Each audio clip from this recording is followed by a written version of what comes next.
Hello friends and welcome back to my channel. If you're new here, my name is Kat and I make videos about books, writing and other random things living rent-free in my neurodivergent brain. I haven't been filming in quite a while because I've been traveling quite a bit in August, and honestly I can't even believe that it's already September. I don't know where the month went, I don't know where the rest of the year went. It's a bit scary how time flies by and we're already entering the last third of the year. And this means that it's already time to pick up my TBR for September, which is a huge pile again. In August, I think I had 16 books I was hoping to get through. And I made a good dent in that pile, so I'm quite happy. But there are also a few books that I'm gonna roll over. And as I talked about in previous videos, I'm really trying to reduce the amount of books I'm buying for a number of reasons, and maybe I'll make like a separate video about that whole thing. Well, this month I failed. I bought 9 books in total, and the main reason is that I was again traveling. I went to London and Stockholm, and I said to myself that yes, I was going to try to reduce the number of books that I buy as much as possible, trying to make the most out of my library, seeing if I can get audiobooks or ebooks from the different services that I use. I still have to pay for them, but at least they're not taking physical space and things like that.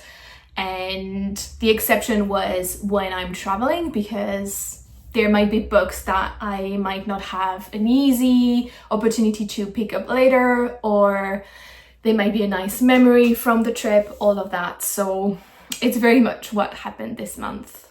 My goal was also to read the books that I purchase as soon as possible after I buy them, so that I don't keep accumulating more books than I can read. So I'm putting myself in a bit of a tricky situation now because, again, I have a huge pile, but we'll work through that together. So here are the 9 books that have joined my shelves this month. The first one I actually didn't buy. I found in a little library next to where I live, and I'm so excited about this. In one of her recent vlogs, Steph Morgan found in a thrift store one of those little Buffy the Vampire Slayer books, and that is such a throwback. I used to read those when I was in my teens. Like, I had the whole collection, like dozens and dozens of those novels, and seeing that vlog from her and seeing that book, I was like, oh, I would like to maybe reread one of them, or just like find my collection. But I don't even know if I have them anymore. They're either in boxes in my dad's house attic, or I just sold them and gave them away. So I have no idea if I still have them somewhere, but I found this one, which is the first one in the series, in the little library. So I was so excited and I had to pick it up. Next, I have 2 writing craft books that I got in Stockholm. I was there to attend the Stockholm Writers Festival, and so the author Sasha was there. She gave a few workshops, she participated in some of the kind of panel experts thingies that we had on the program.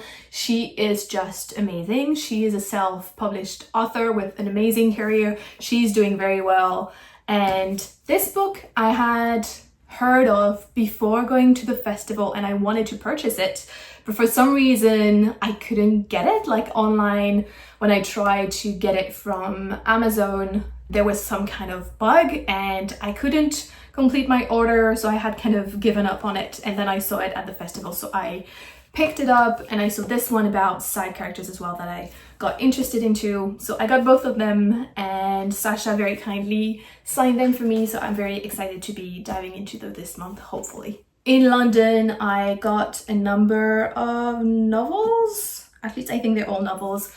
This one I've heard talked about at length by Lena Norms, who is also a booktuber. I really like her channel, and she has a lot of good things to say about this book. So I was intrigued by it. It's been on my radar for a long time, and I decided to pick it up because I convinced my friend who went to London with me to do a buddy read of this. So it's not for September, we're going to read it together in October, but it's part of my book haul. And this is obviously a book questioning motherhood and kind of following a character who is questioning her desire to have kids and kind of wondering, does she want to take that step or not? Next, I picked up Liars by Sarah Manguso. This is the story of Jane and John, who are both artists in different genres. I think Jane is a writer and John might be a filmmaker. And they fall in love, they start a family, and it's kind of the story of how motherhood is kind of impacting Jane's career and kind of the underlying competition, I guess, they can have both in their careers and personal lives. So I'm very interested. This feels very much like a psychological character study, and I'm very interested to read that. Next, I picked up Other People's Husband by Elizabeth Noble, and I got it half price, which I was very excited about. It's the story of a group of very close friends. They're all adults, but they kind of grew up together, I believe. And one day, two of them have an affair, and obviously that creates some drama, which I'm very excited to read about. Next, I got Briefly Very Beautiful by Rose Dineen.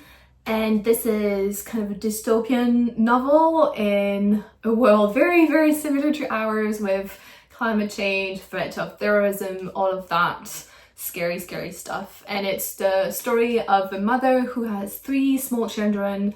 Her husband has been deployed, I think, as a paramedic overseas.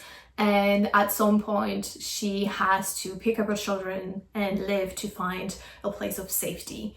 It seems very intense, but I usually quite like dystopias similar to this, so I'm quite intrigued to pick it up. Then the final book I picked up in London is The Hearing Test by Eliza Berry Callahan, and it's the story of a young artist who wakes up one morning with a kind of drowning sound in her ears, and she is afflicted with sudden deafness. So it's kind of her story grappling with that diagnosis, even though like there's no clear explanation for what is happening to her, and her struggle with that new deafness and kind of adapting to it and how she interacts with the world. Super, super curious to read this. It's quite short, so I'm really hoping that I will be able to get to it this month. And then finally, I got Longleaf Evil in this beautiful special Irish edition. It's also signed by the author. I'm very excited to dive into this. I'm going to be doing a buddy read of this book with my friend Rochelle over at Good Morning Dreamer. And again, I'm super, super excited. It's the story of Ray, who I think to save her life makes a bargain of going to live a second life in her favorite fantasy novel. The catch though is that she's not the heroine of the story, but she's actually the villain. And I think the premise is so compelling, so intriguing, that I'm very, very excited to be diving into this. So that is my book haul for the month of August. Again, ideally it would be much smaller, but in the grand scheme of things, I think I did very, very well. Like in London, we went to Waterstones Piccadilly, which I think is the biggest bookstore in Europe. We spent 2 hours in there with my friend, and I only got one book, which is this one that I got half price. So I was very, very proud of myself for my self-control. And then we went to Don Books, which is one of the most famous bookshops in London. I didn't get anything, which was again a small miracle. But then my friend's fiance asked her to get him like a nice design book. So we went back, and then that's where I kind of got 2 extra books. And then at the train station before leaving, I got 2 others. So I kind of splurged a little bit in London. And then in Stockholm, I only got those 2 books, like the writing craft books, again because I couldn't seem to get them delivered to France. So there was like a specific reason why I wanted to purchase them. Then I went to the science fiction bookshop in the old town of Stockholm, which is just an amazing bookshop. And I've been very strong and very well behaved because I didn't buy anything there. I think the main reason is that books in English in Stockholm are quite expensive, and they're more expensive than what I could find online because of the importing cost.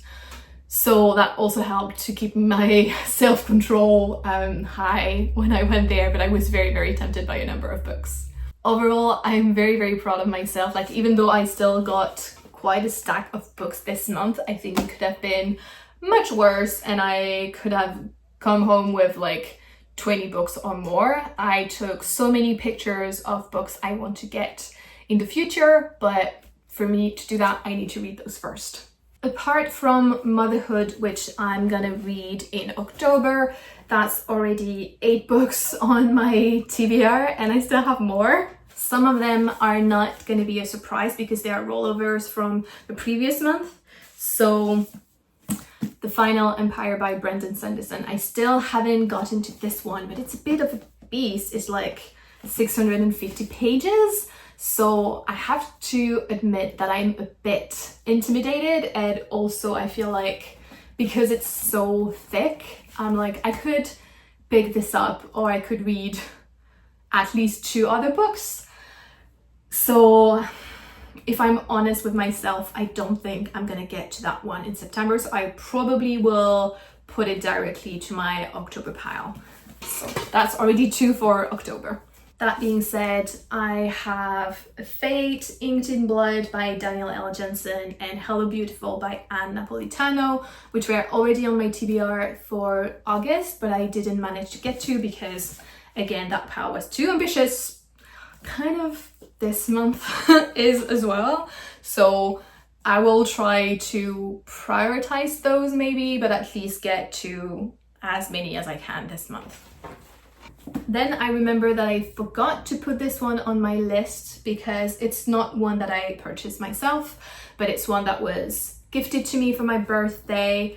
So I still want to get to this fairly quickly. It's an author that I don't know and it's in French as well, but it's a fantasy novel about women who are dragon riders, which sounds very exciting. I think there is a sapphic relationship in there as well. The blurb doesn't give much away, so I'm quite intrigued and quite curious to read this.